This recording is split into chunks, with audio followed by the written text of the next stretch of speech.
شروع کرتا ہوں اللہ کے نام سے جو بڑا مہربان اور نہایت رحم کرنے والا ہے۔ حضرت ابو ہریرہ رضی اللہ تعالیٰ عنہ سے روایت ہے، نبی کریم صلی اللہ علیہ وآلہ وسلم نے فرمایا،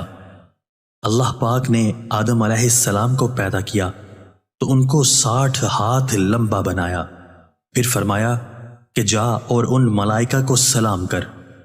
دیکھنا کن لفظوں میں وہ تمہارے سلام کا جواب دیتے ہیں، کیونکہ وہی تمہارا اور تمہاری اولاد کا طریقہ سلام ہوگا۔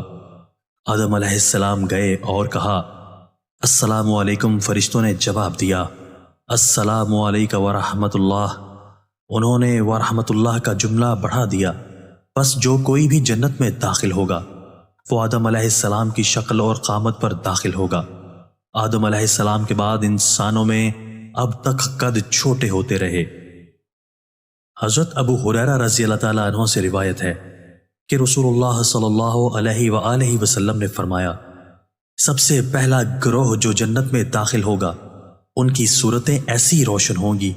جیسے 14ویں کا چاند روشن ہوتا ہے۔ پھر جو لوگ اس کے بعد داخل ہوں گے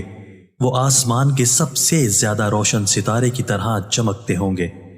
نہ تو ان لوگوں کو پیشاب کی ضرورت ہوگی نہ پاخانہ کی، نہ وہ تھوکیں گے نہ ناک سے آلائش نکالیں گے، ان کے کنگھے سونے کے ہوں گے